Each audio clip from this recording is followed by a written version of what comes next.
My name is Nathan, a 30-year-old chef who left a secure restaurant job to launch my own catering business last year.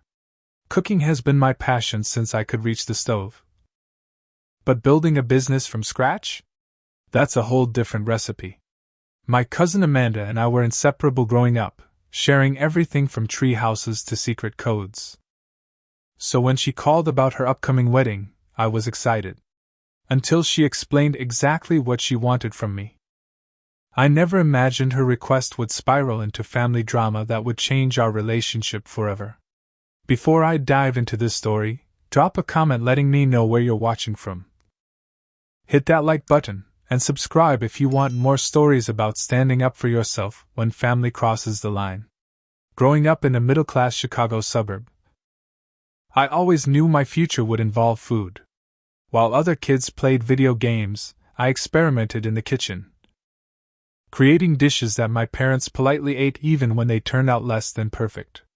By 15, I was working weekends at a local diner, soaking up every bit of culinary knowledge I could from the short-order cooks. My parents supported my dream but insisted on college first.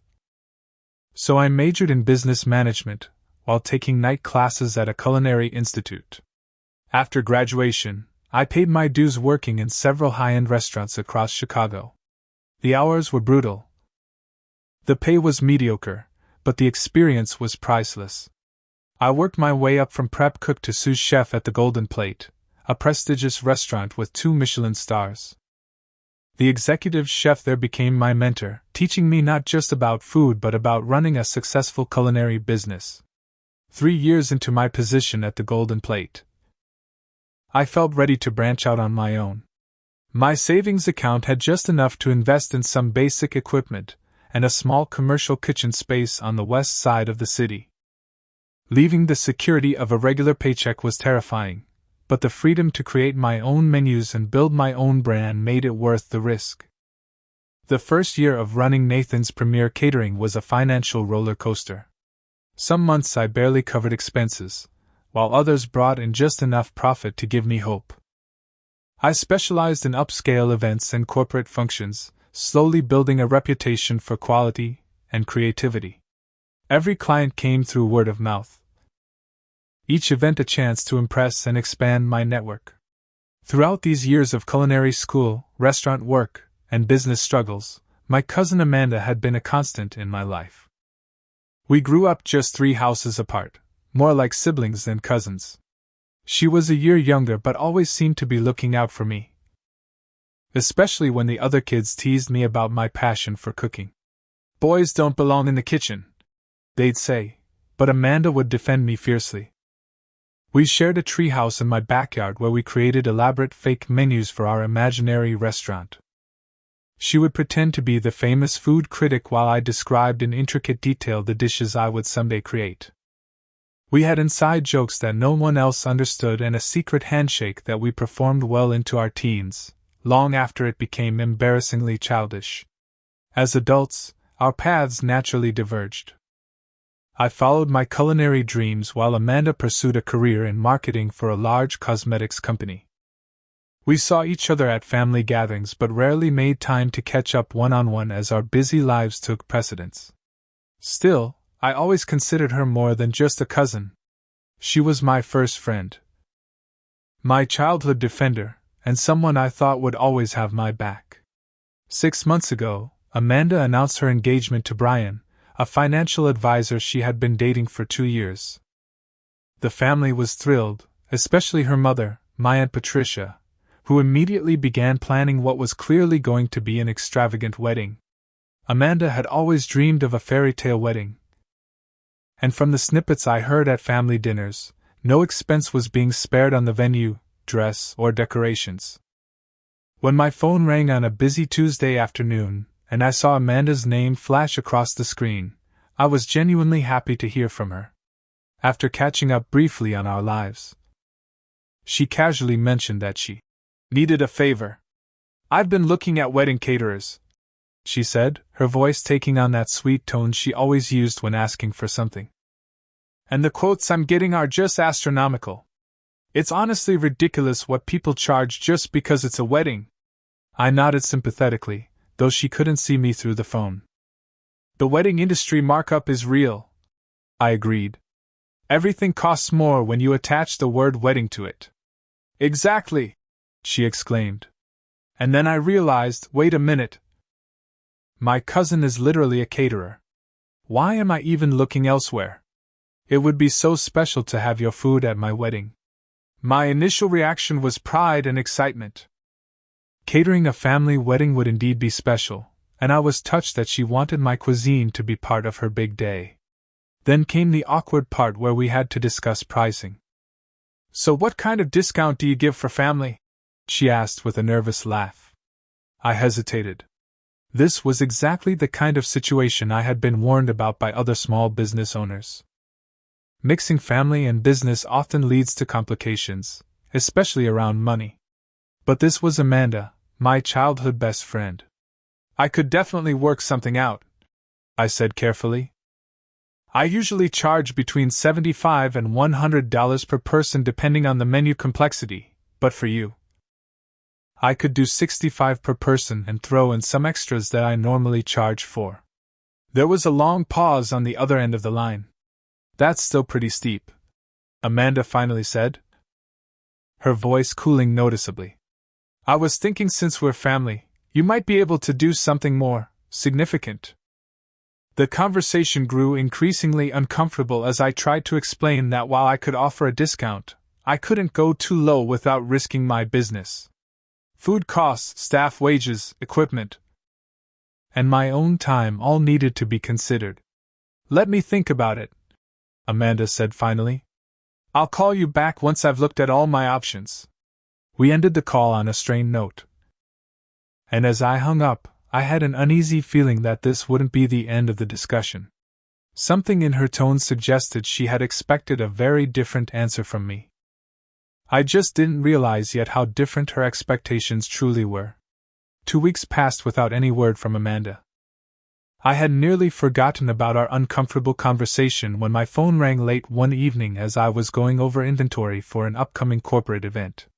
Seeing her name on my screen, I answered with genuine warmth, hoping we could move past the awkwardness of our last call. Nathan! Amanda exclaimed, her voice bubbling with excitement. I have great news! I've found the perfect solution for our catering situation. That's awesome, I replied, relieved that she had found a caterer within her budget. Who did you decide to go with? You, of course, she announced as if it were obvious. I've been thinking about it, and this is actually an amazing opportunity for you. My stomach tightened slightly. Something in her tone made me uneasy. What do you mean? I asked cautiously. Well, Amanda continued, Brian and I are having 175 guests at our wedding. That's 175 potential new clients for your business. People from all over the country, many of them quite wealthy. The exposure alone would be worth so much more than any fee you'd charge. I sat down slowly as the realization dawned on me. Amanda, are you suggesting I cater your wedding for free? Not for free, she corrected quickly. For exposure. Think about it, Nathan. You're still building your business, right? This could put you on the map. I'd make sure everyone knows who did the catering. I'd even let you set up a little table with your business cards. The more she spoke, the more surreal the conversation became. Amanda wasn't just asking for a steep discount. She wanted me to provide thousands of dollars worth of food and service at no cost to her, framing it as a favor to me. Let me make sure I understand, I said carefully. You want me to cater a 5-course meal for 175 people, which would include appetizers, salad, soup, main course, and dessert, correct? Yes. And maybe some of those little pastry things you make that I love so much, she added enthusiastically.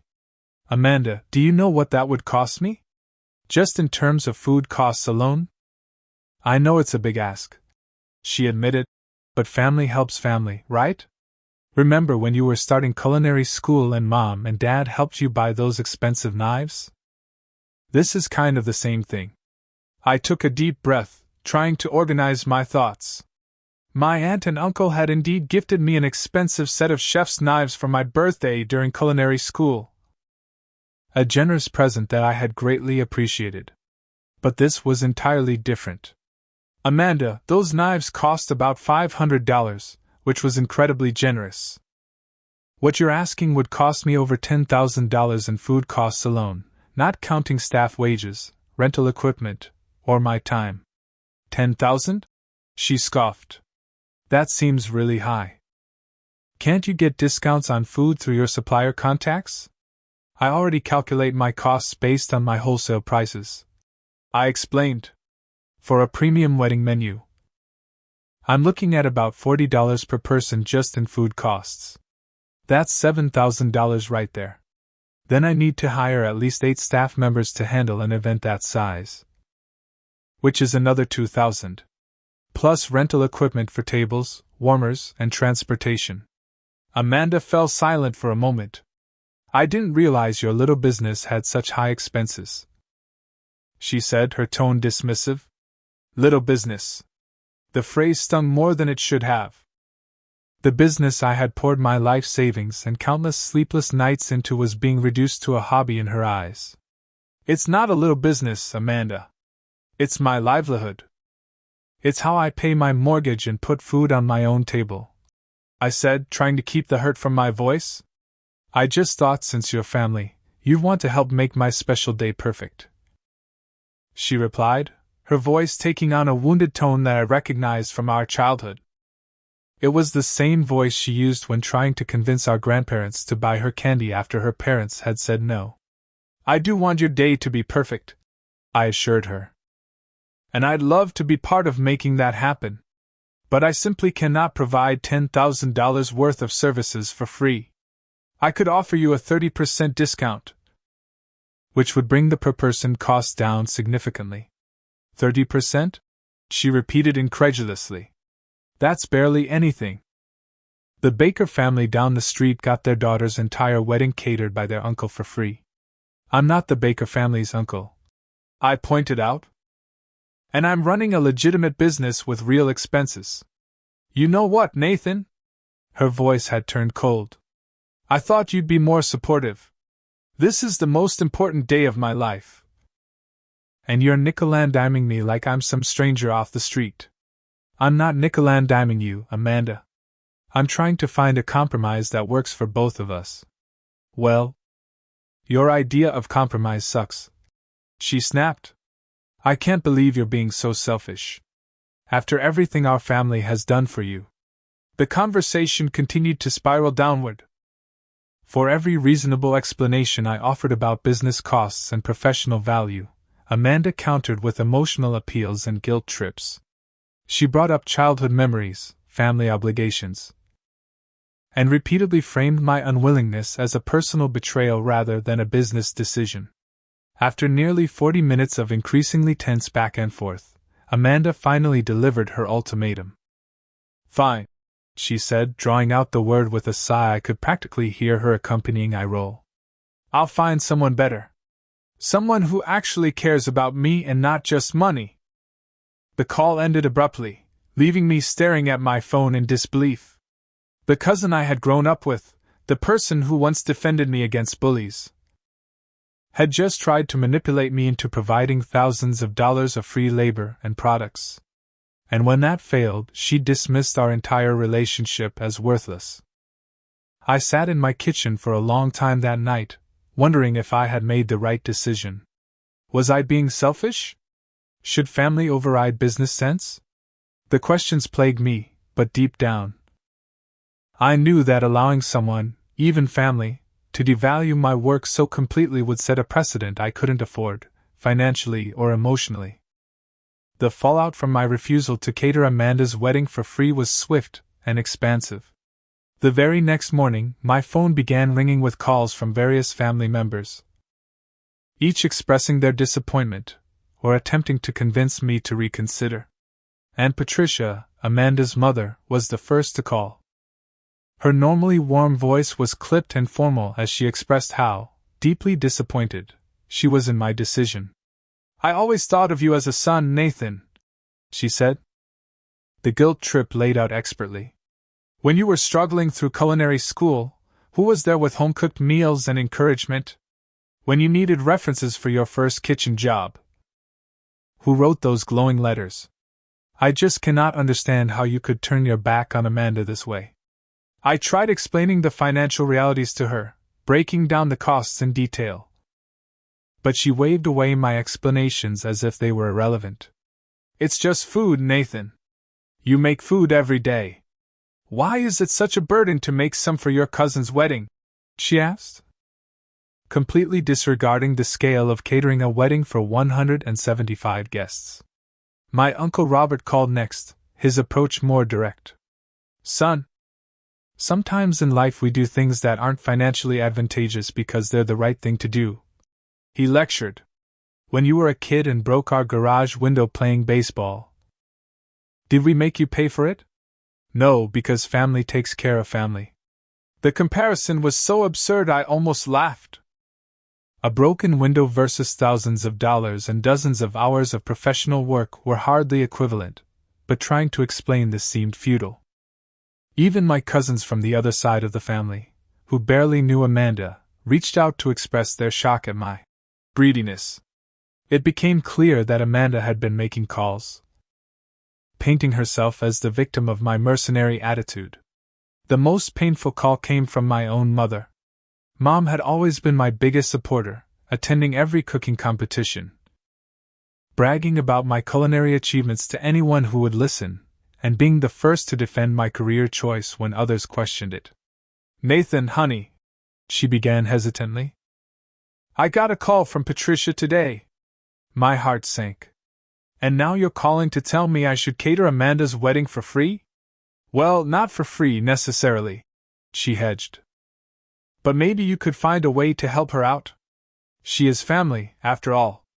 I took a deep breath and decided to try once more to explain the reality of what was being asked of me. Mom, let me break this down for you in simple terms. Amanda wants me to provide approximately $10,000 worth of food and service as a gift. Not a discounted service, not a partial contribution, but completely free. $10,000? My mother sounded genuinely shocked. Yes. Let's do the math together, I suggested. Premium wedding food costs me about $40 per person at wholesale prices. Amanda has 175 guests. That's $7,000 just for the ingredients. Then I need to hire staff, transport everything, rent equipment, and spend about 60 hours of my own time planning, preparing, and executing the event. There was silence on the other end as my mother processed this information. I had no idea it would cost that much. She finally admitted. Patricia made it sound like you were refusing to help with some appetizers and a main course. Exactly, I said, relieved that someone was finally listening. And this is my business, Mom. My livelihood. Would you ask a plumber relative to repipe your entire house for free? Or an accountant cousin to handle your taxes for the next 10 years without payment? Of course not. She conceded. That would be taking advantage. That's what Amanda is trying to do, I explained. And the worst part is that she's framing it as if she's doing me a favor by offering exposure. As if I should be grateful for the opportunity to give away thousands of dollars of product and service. By the end of our conversation, my mother understood my position and promised to set the record straight with any family members who brought it up to her. It was a small victory in what was becoming an increasingly uncomfortable family situation. Over the next few weeks, I learned from my cousin Jordan, who had always remained neutral in family dramas, that Amanda was actively bad-mouthing me to anyone who would listen. According to Jordan, she was telling people that I had forgotten where I came from and become too good for the family since starting my business. She's saying you owe your entire career to her parents because they helped you out during culinary school, Jordan reported uncomfortably. And that you're ungrateful and selfish for not returning the favor. The accusations stung deeply. While my aunt and uncle had indeed been supportive during my education, they had never financially supported me. The knives they gifted me were a birthday present, not an investment in my future business. I had worked multiple jobs throughout culinary school, taken out student loans, and built my business through hard work and determination. To have my journey reduced to a narrative of family handouts was not just hurtful, it was a complete distortion of reality. The resentment I felt began to grow, especially as more family members took sides without bothering to hear my perspective. 3 weeks after Amanda's initial demand, a cream-colored envelope arrived in my mail. The formal wedding invitation was embossed with gold lettering, requesting the pleasure of my company at what was clearly going to be an extravagant affair. The irony wasn't lost on me. Amanda was willing to spend lavishly on fancy invitations but expected her food to be provided for free. I stared at the RSVP card for a long time, weighing my options. Attending would mean facing a barrage of judgment from family members who had already decided I was in the wrong. It would mean watching Amanda play the gracious bride while knowing she had tried to exploit me and then trashed my reputation when I refused. With a sense of both regret and resolve, I checked the "regretfully declines" box on the RSVP card and dropped it in the mail the next day. Whatever relationship Amanda and I had once shared was clearly not what I thought it was. And I couldn't pretend otherwise for the sake of family harmony. Instead of dwelling on the wedding drama, I threw myself into building my business. I took on additional events, refined my menu offerings, and focused on creating relationships with clients who valued my work enough to pay for it. The distraction was therapeutic, and as the weeks passed, the sting of Amanda's betrayal began to fade into the background of my busy life. The date of Amanda's wedding arrived on a perfect June Saturday. The kind of day brides dream about with clear blue skies and mild temperatures. Instead of spending it managing a chaotic catering operation for an unappreciative cousin, I was setting up for a retirement party I had booked months ago for 40 guests at a lakeside home in the suburbs. The client was a retiring professor whose colleagues had pooled their resources to give her a memorable send-off.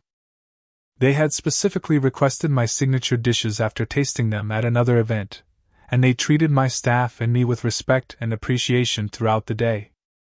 The contrast between this experience and what could have been wasn't lost on me. As we served the final course, the professor's daughter pulled me aside to compliment the meal. "Everyone is raving about the food," she said. "We'll definitely be calling you for future events. Do you have a business card?" This, I thought to myself, is what real exposure looks like. Not being pressured to work for free, but having your paid work lead to more paid opportunities through genuine appreciation. By the time my team and I had cleaned up, packed our equipment, and returned to the commercial kitchen, it was nearly midnight. The satisfaction of a job well done mixed with the physical exhaustion of a catering event left me ready to collapse into bed as soon as I got home. I deliberately avoided checking social media that night, knowing it would be flooded with photos from Amanda's wedding. Despite the conflict between us, there was still a part of me that felt sad about missing a family milestone.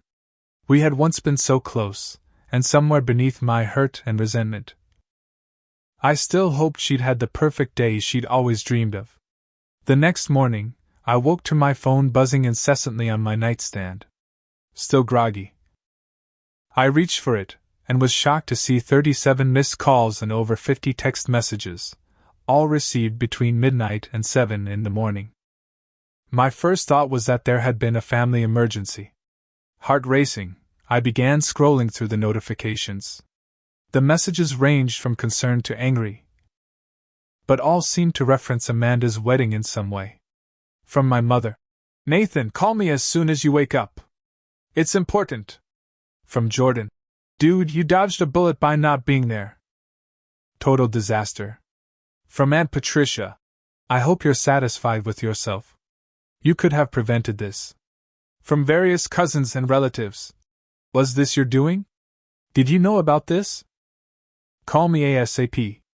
Confusion and anxiety swirled through me as I tried to make sense of the cryptic messages. What could possibly have happened at the wedding that would result in this barrage of communication? And why were some people implying I had something to do with whatever had occurred? The first voicemail I listened to was from my mother, her voice tense and hushed as if she was calling from somewhere she didn't want to be overheard. "Nathan, honey. You need to call me right away. There's been a situation with Amanda's wedding catering, and things have gotten very complicated. I know you had nothing to do with it, but Amanda is, well, she's not taking it well. Call me back." The messages became increasingly urgent and detailed as I worked my way through them. Uncle Robert's voicemail mentioned food poisoning and a complete embarrassment. My cousin Ellie's text described the reception as a total nightmare, with people leaving in droves. The final message that made me sit bolt upright in bed was from my childhood friend Marcus, who had attended the wedding as a distant family connection. "Nathan, man. I know you and Amanda had some kind of falling out, but this catering situation was brutal. Raw chicken, not enough food, people getting sick in the bathroom. The bride was screaming at the caterer in front of everyone. It was like watching a reality show meltdown. Call me when you can. People are talking, and you should know what's being said." Fully awake now and filled with a mix of concern and morbid curiosity, I called my mother back first. She answered on the first ring. "Oh, Nathan, thank goodness," she sighed. "What a mess this has become. Mom, what happened? I'm getting all these messages about food poisoning and catering disasters." There was a pause before she replied, her voice heavy with what sounded like a combination of exasperation and reluctant amusement. "Well, apparently after you declined to cater, Amanda hired some discount company she found online. They advertised gourmet wedding catering at budget prices, and she was convinced she'd found a great deal. And?" I prompted, already guessing where this was heading. "And it was a complete catastrophe," my mother continued. "They showed up an hour late, for starters. Then they only brought enough food for maybe half the guests. The main course was chicken that was clearly undercooked, pink in the middle, Nathan. Several people noticed before eating it, thankfully, but a few weren't so lucky."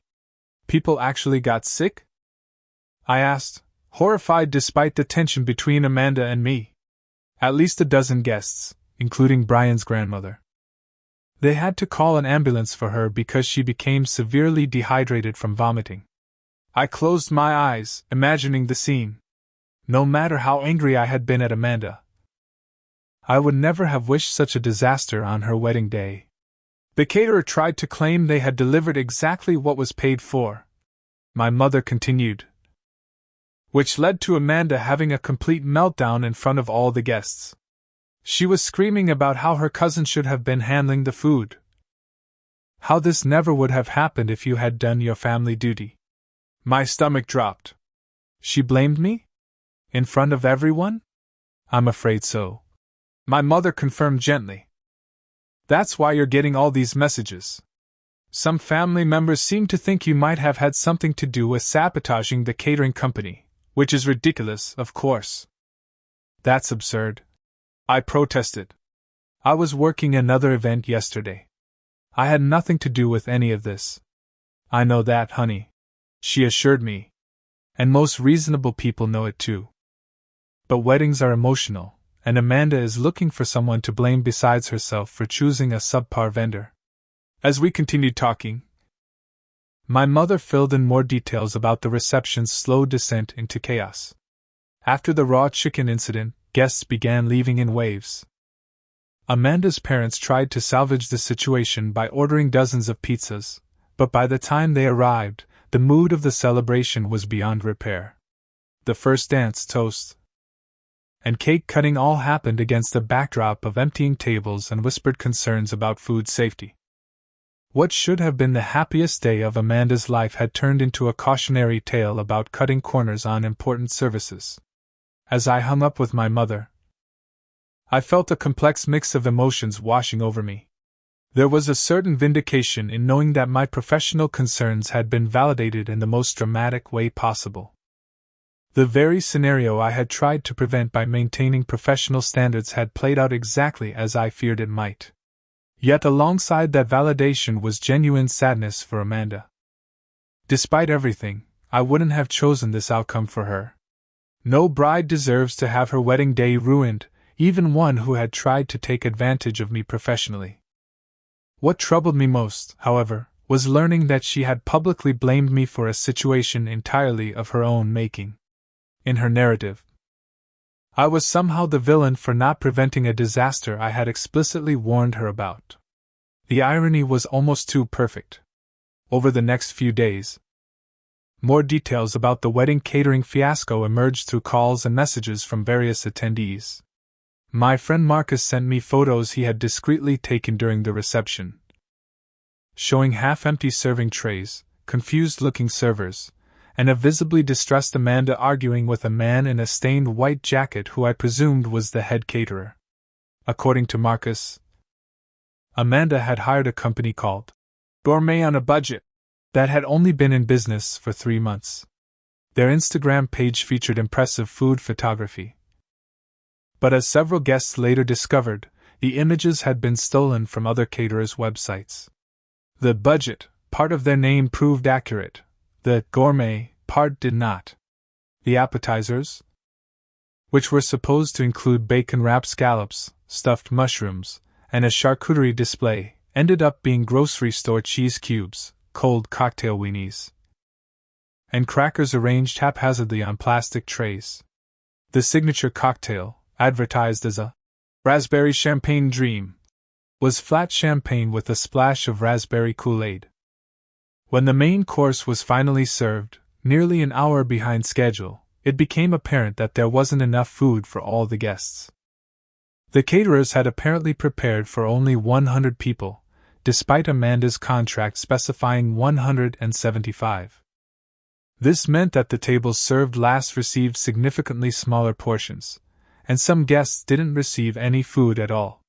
The undercooking disaster occurred when the caterers, realizing they were running out of chicken, rushed the final batches through their portable warming ovens without properly checking the internal temperature. Several guests reported cutting into pieces that were still raw in the center, and photos circulating in the family group chat confirmed the pink, unsafe poultry. Brian's grandmother, an 83-year-old woman who had traveled from Florida for the wedding, was among the first to become ill. After being rushed to the hospital, she was diagnosed with food poisoning and kept overnight for observation and for fluids. 5 other guests ended up in urgent care with similar symptoms, while others suffered through the night with less severe but still miserable food poisoning symptoms. The wedding video, which my cousin Jordan had seen rough cuts of from the videographer, captured the moment when Amanda realized the full extent of the catering disaster. In the middle of her first dance with Brian, she noticed guests leaving in groups and others gathering around the restroom doors. When informed about the raw chicken by her maid of honor, she immediately stormed off the dance floor toward the catering team, bridal gown billowing behind her. The ensuing confrontation was described by multiple witnesses as epic and straight out of a reality show meltdown.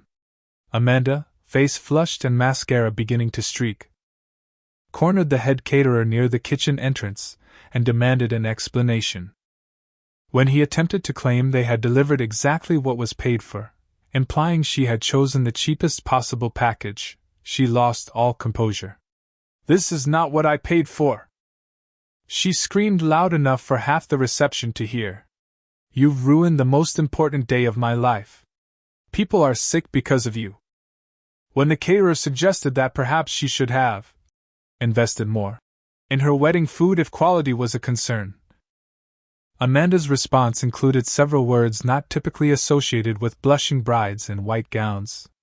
It was at this point, according to Jordan, that Amanda made the first public reference to me. "My cousin is a professional caterer. He should be here. This never would have happened if Nathan had just helped me instead of being so selfish." Aunt Patricia and Uncle Robert attempted to salvage the situation by placing an emergency order with 3 different pizza delivery chains. The sight of delivery drivers in uniform walking through the elegant venue with stacks of pizza boxes became one of the defining images of the reception. A photo of Brian's father, still in his tuxedo, handing out paper plates of pizza to remaining guests, had already become a family meme. By the time the pizza arrived, however, nearly a third of the guests had already left, including most of Brian's extended family. The elegant wedding cake, which had been designed to serve all 175 guests, was cut early and with little ceremony. The bride and groom going through the motions for the sake of the photographers while tension visibly radiated between them. The most painfully ironic part of the entire situation was that Amanda had apparently bragged to several guests before the reception about how much money she had saved on catering. "I almost had to pay my cousin a fortune to do this," she reportedly told Brian's aunt during the ceremony. "But I found these guys for a quarter of the price. They're new, but their Instagram looks amazing." As the full picture of the wedding disaster emerged, I found myself experiencing a strange mix of emotions. There was the obvious vindication of having my professional concerns validated in the most dramatic way possible. The very corners Amanda had cut were exactly the ones I had warned would lead to disaster. Yet there was also genuine sympathy for what must have been a traumatic experience. No matter our personal conflict, I would never have wished such public humiliation on Amanda.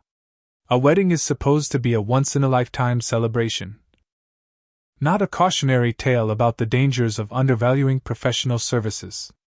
What troubled me most, however, was learning from multiple sources that Amanda had spent the latter part of her ruined reception actively blaming me for not being there to save the situation. According to several relatives, she had explicitly told people that I had abandoned her and was, probably laughing, about her catering disaster. The reality, of course, was that I had been entirely uninvolved and unaware, busy serving a different client who had respected my professional worth enough to pay for it. The narrative Amanda was creating, that I had somehow contributed to her wedding day disaster, was as false as it was hurtful. By Monday morning, the family dynamic had shifted noticeably. Several relatives who had initially pressured me to cater for free were now calling to apologetically acknowledge that they understood my position better. Seeing the consequences of hiring an unprofessional caterer had apparently clarified the value of experienced, reliable service in a way my explanations had not. "I get it now," my Uncle Robert admitted gruffly during a brief call. "You were right to stand your ground. What happened yesterday, well, it was a mess that could have been avoided." Even Aunt Patricia, who had been Amanda's strongest ally in pressuring me, sent a terse text message. "I still think family should help family, but I understand now why you couldn't do what Amanda asked. I'm sorry for the things I said." These acknowledgments, while gratifying, did little to repair the damage that had been done to family relationships. The wedding debacle had exposed fault lines that had probably existed all along but had remained hidden beneath the surface of family gatherings and holiday pleasantries. Just as I was beginning to process all that had happened, my phone rang with a number I immediately recognized. Amanda was calling. I stared at the screen for several rings, debating whether to answer or send it to voicemail. Finally, taking a deep breath, I accepted the call, unsure of what to expect but knowing this conversation needed to happen eventually. "How could you do this to me?" Amanda's voice was raw with emotion, a combination of anger and exhaustion that suggested she hadn't slept much since her disastrous wedding reception. I blinked in confusion, though she couldn't see me. "Do what exactly?" "You know exactly what," she snapped. "My wedding was ruined. Completely ruined. And you could have prevented it." Taking a deep breath, I reminded myself to stay calm. Engaging with her anger would only escalate the situation.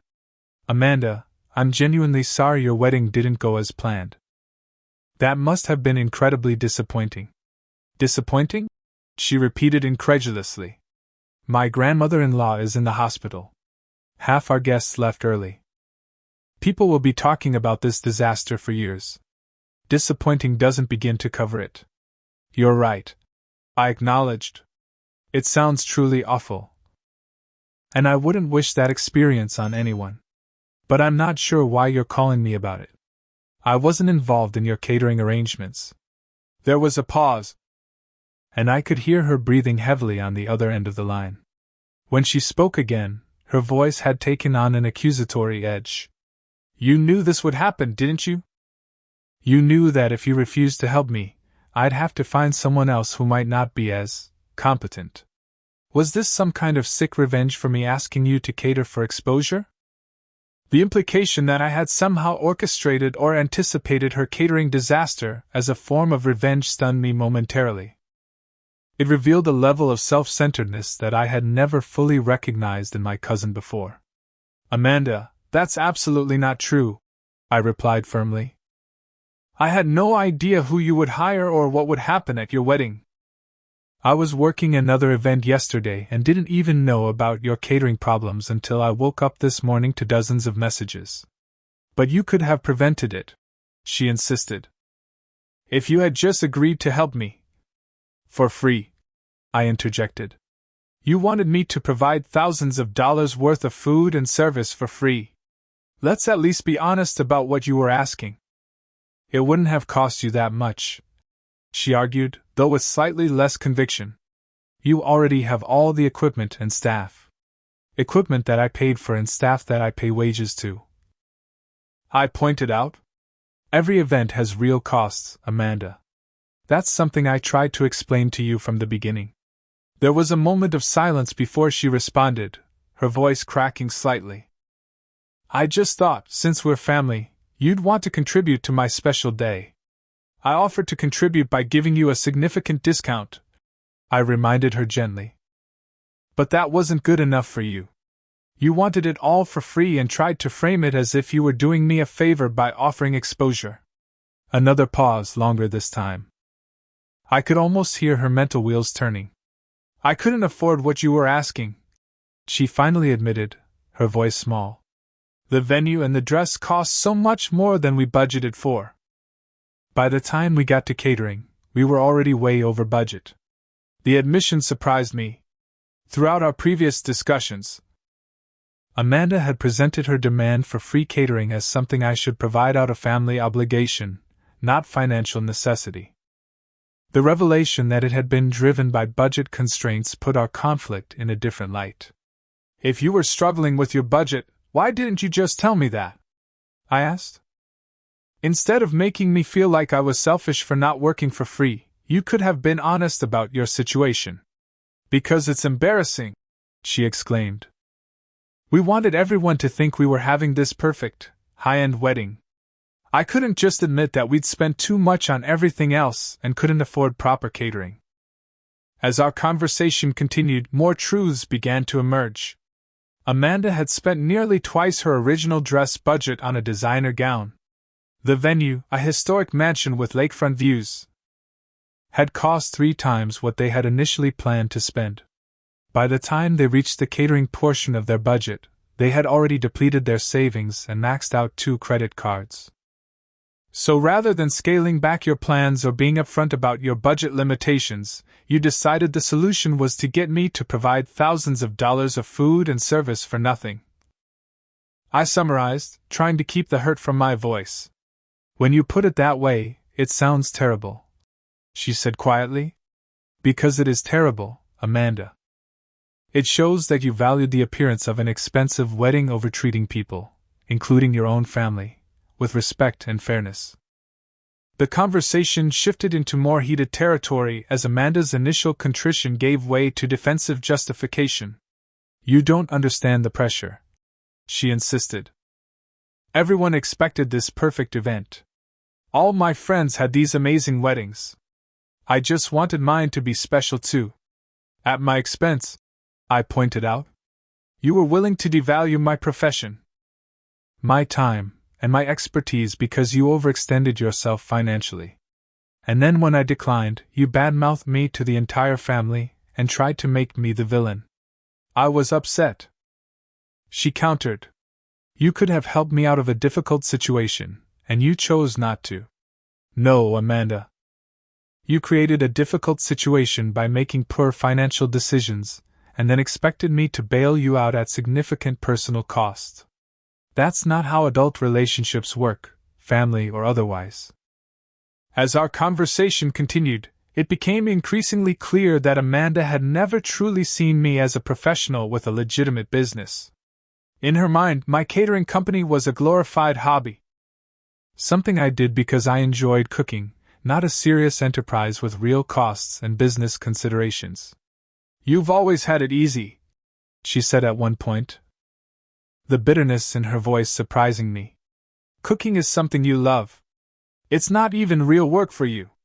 The statement was so disconnected from reality that I almost laughed. "Easy? Amanda. I work 60 to 80 hours a week. I spent years training in culinary school while working multiple jobs to pay for it. I invested my life savings to start this business, and went months without a paycheck to get it off the ground. There's nothing easy about what I do." "But you enjoy it," she insisted, as if that somehow negated the effort and investment involved. "Yes, I do enjoy it. That doesn't mean it isn't work or that it should be free. Do you enjoy your marketing job? Should your company stop paying you because you find aspects of it fulfilling?" The question seemed to catch her off guard. "That's different," she said after a pause. "It's not different at all. Professional work deserves professional compensation, whether it's marketing, plumbing, medicine, or catering. The fact that you can't see that is honestly concerning." As our conversation progressed, I realized we were reaching a critical turning point. This wasn't just about a wedding catering dispute, it was about fundamental respect and how we valued each other. Amanda had shown that she didn't respect my profession or the boundaries I had tried to establish. "Look, Amanda," I said finally, "I think we need to take some time apart. This situation has revealed some troubling patterns in our relationship, and I need space to process that." "So you're just cutting me off because I asked for a favor?" she demanded, her voice tearful but still carrying an edge of entitlement. "No, I'm creating distance because you tried to exploit me professionally, then vilified me to our family when I refused. And now you're trying to blame me for problems that resulted from your own choices. That's not healthy, and it's not how families should treat each other." Her response was a mixture of sobbing and accusation, the tears seemingly more about her ruined wedding than any recognition of how she had treated me. When she finally managed to speak coherently again, her words revealed just how little had changed in her perspective. "I said I'm sorry it came across that way," she said, emphasizing came across as if the problem was my interpretation rather than her actions. "I don't know what more you want from me. I want you to understand why what you did was wrong." I explained patiently. "Not just apologize because things didn't work out the way you planned." "Fine," she said after a moment, her voice cooling. "I'm sorry I asked you to cater my wedding. Obviously, it was a huge mistake to think you'd want to help make my day special." The non-apology told me everything I needed to know about where we stood. Amanda still didn't see the fundamental issue and probably never would. Some relationships, I realized, aren't worth preserving at the cost of your self-respect and professional boundaries. "I think we're done here," I said quietly. "I wish you and Brian the best, but I need some distance from this relationship. Maybe one day we can try again, but right now, this isn't healthy for either of us." "Whatever," she replied, the hurt in her voice partially masked by attempted indifference. "Do what you need to do, Nathan." As I ended the call, I felt a strange mixture of sadness and relief. The cousin I had grown up with, who I had shared so many childhood memories with, was essentially a stranger to me now. Yet drawing this boundary, as painful as it was, felt like removing a weight I hadn't fully recognized I was carrying. Family relationships should enhance your life, not drain it. They should be built on mutual respect and support, not exploitation and guilt. Sometimes the hardest but healthiest thing you can do is step back from toxic connections, even when they come wrapped in the package of family ties. In the months following Amanda's wedding disaster and our confrontational phone call, I threw myself into building my catering business with renewed focus. The entire experience, though painful, had clarified my professional boundaries in ways I hadn't anticipated. I found myself more confident in discussing pricing with potential clients, and less apologetic about the value I brought to their events. Ironically, Amanda's wedding debacle actually brought some unexpected business my way. Several guests who had witnessed the catering catastrophe approached me afterward, curious about the cousin who was a real caterer. Once they learned about my business, they became some of my most enthusiastic clients and referral sources. "We saw what happens when you try to cut corners on important services," one of Brian's cousins told me when hiring me for her anniversary party. After that wedding, I promised myself I'd always invest in quality, especially when it comes to food. These unexpected connections helped me expand my business into new social circles and higher-end events. Within 3 months of Amanda's wedding, I had to hire 2 additional full-time staff members to keep up with demand, and by the 6-month mark, I was booked solid 3 months in advance, a far cry from the precarious financial position I had been in when Amanda first approached me. The experience also prompted me to formalize my business practices in ways that protected both my clients and myself. I developed clear, detailed contracts that outlined exactly what services would be provided, at what cost, and under what conditions. I created a specific friends and family policy that offered a standardized discount but clearly stated that no completely free services were available, regardless of relationship. Having these policies in writing made potentially awkward conversations much easier. When another cousin later approached me about catering her baby shower, I was able to send her my friends and family policy along with a standard quote, framing it as my normal business procedure rather than a personal decision. "I totally get it," she responded, much to my relief. "After what happened with Amanda's wedding, I think we all understand why you need clear boundaries." The mention of Amanda's name no longer carried the sting it once had. Time and distance had helped me process the hurt and disappointment of our fallout.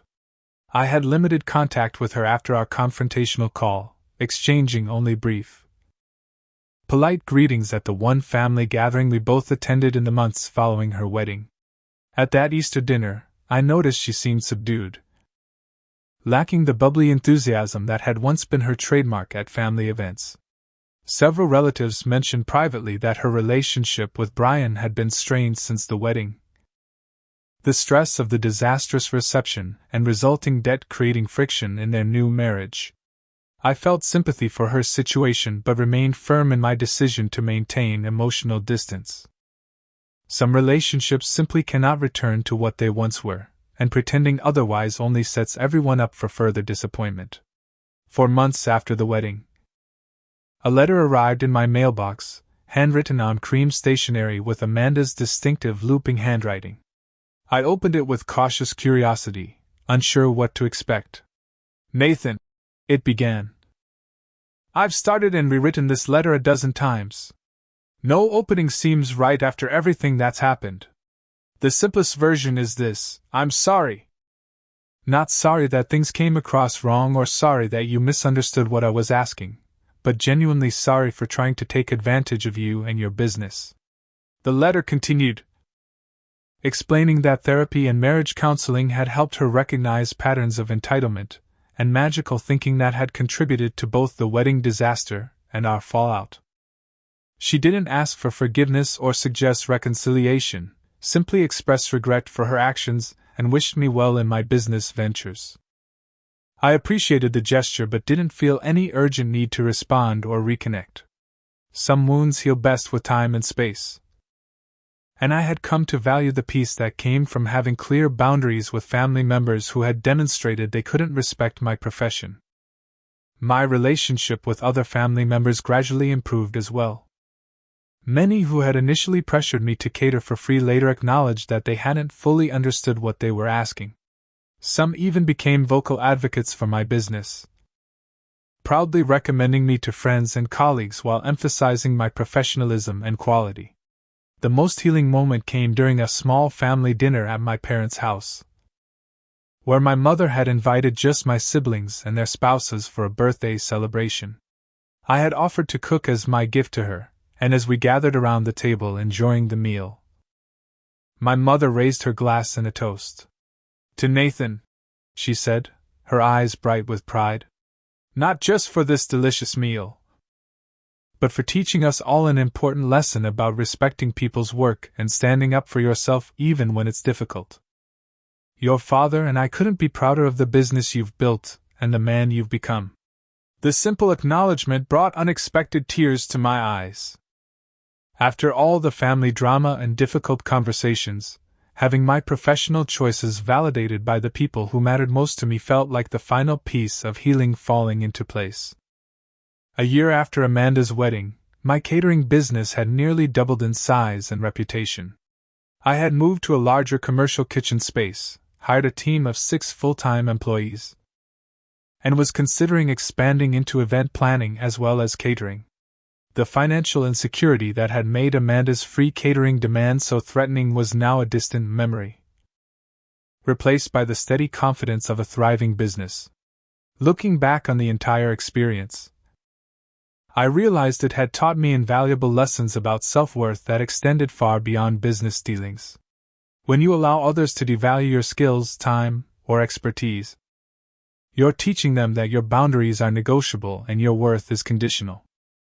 Standing firm, even when it creates temporary discomfort or conflict, ultimately earns you the respect of others and, more importantly, reinforces your respect for yourself. The hardest boundaries to set are often with the people closest to us, who may feel entitled to special treatment based on shared history or blood ties. But those relationships, precisely because they are important, deserve the honesty and respect of clear expectations and fair exchanges. I still think about Amanda sometimes, wondering if she learned the same lessons from our conflict that I did. I hope, for her sake, that the experience taught her to value not just the professionals in her life but her own work as well. Everyone deserves to have their efforts respected and fairly compensated, whether they're catering a wedding, designing marketing materials, or performing any other skilled service. In the end, knowing your worth isn't about being selfish or greedy, it's about understanding that your skills, time, and expertise have real value. When you honor that truth, you create the foundation for relationships built on mutual respect rather than exploitation or obligation. And that, I've discovered, is a recipe for success that extends far beyond the kitchen. Have you ever had to stand your ground with family or friends who didn't respect your professional boundaries? I'd love to hear your stories in the comments below. If this resonated with you, please hit that like button, subscribe to see more stories about navigating difficult relationships, and share this with someone who might need a reminder that it's okay to value their work. Thank you for listening to my story, and remember, knowing your worth is the first ingredient in any successful recipe for life.